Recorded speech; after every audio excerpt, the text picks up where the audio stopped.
Vamos a hablar de la percepción de seguridad.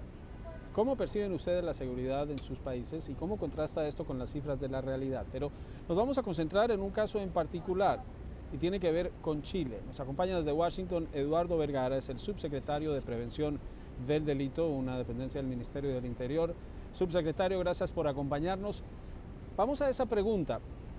¿Cuál es la percepción en este momento de inseguridad que hay en su país y cuál es la realidad?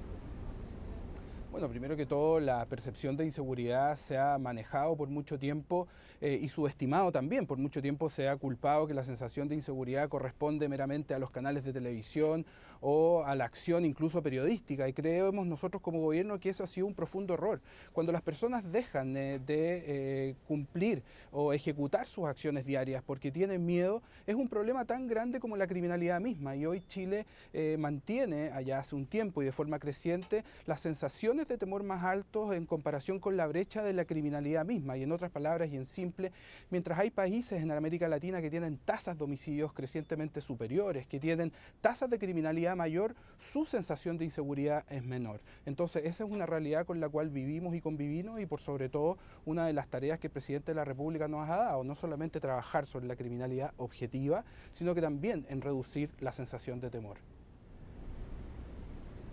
Cuando uno habla con personas, no solo de Chile, puede hablar con personas en Colombia, puede hablar, muchas veces sale a relucir el papel del migrante. Ha habido un éxodo importante de venezolanos y en Colombia, por ejemplo, en Chile, en Ecuador, se les responsabiliza de cambios en esas cifras. ¿Eso es real? ¿El migrante aumenta el nivel de inseguridad? ¿Lo han visto ustedes en su país? ¿O es una percepción en que se tiende a responsabilizar a un grupo porque es más fácil señalar que admitir la culpa propia? A ver, ¿qué es lo que nos dicen las cifras? Que tanto los delitos violentos como el delito más complejo, que es el homicidio, vienen en aumento en Chile al menos desde el año 2016 a la fecha de forma sostenida.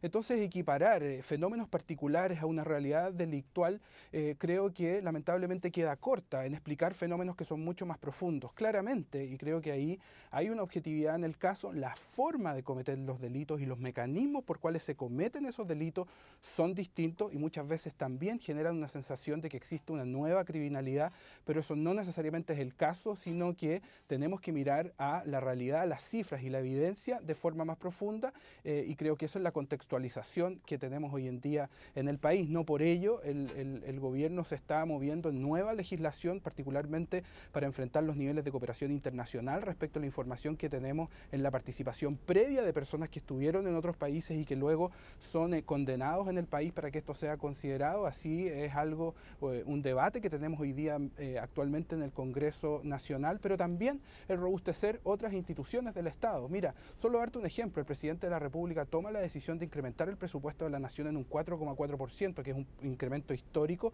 y va justamente a robustecer las instituciones del Estado para que hagan su mejor trabajo y estén preparados también para enfrentar una serie de desafíos que lamentablemente otros países de América Latina han vivido y convivido por mucho tiempo y justamente es lo que no queremos que se exprese en muchos territorios de nuestro país y por eso robustecer el Estado nos parece fundamental.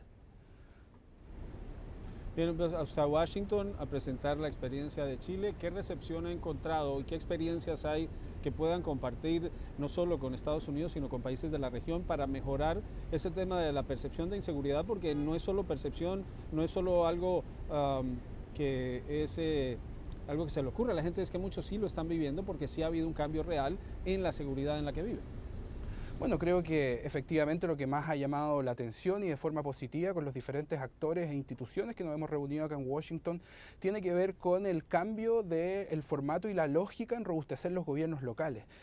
La inseguridad en Chile está marcada por grandes cifras de desigualdad y esa desigualdad ha profundizado la ausencia estatal. Tomamos una decisión el día que llegamos al gobierno y era terminar con la concursabilidad, asignar los recursos a los municipios y a los territorios para nivelar la cancha hacia arriba, para que el Estado se haga presente de mejor forma y para eso creamos primero un sistema nacional de seguridad municipal que tiene una serie de componentes bien innovadores en la realidad latinoamericana. Creamos un índice de vulnerabilidad sociodelictual para categorizar los territorios más allá de la ocurrencia o no de delitos, sino que otros factores como población flotante, participación de niños, niñas y adolescentes en delitos, pero también algo muy importante y que llamó particularmente la atención en el Banco Interamericano de Desarrollo como una buena práctica que podríamos explorar en otros países es que Chile es el primer país que categoriza los delitos en base al daño, no necesariamente en la cantidad de casos policiales, sino que hay una estructura que te permite definir cuáles delitos tienen que ser prestados con más atención y trabajados sobre ellos,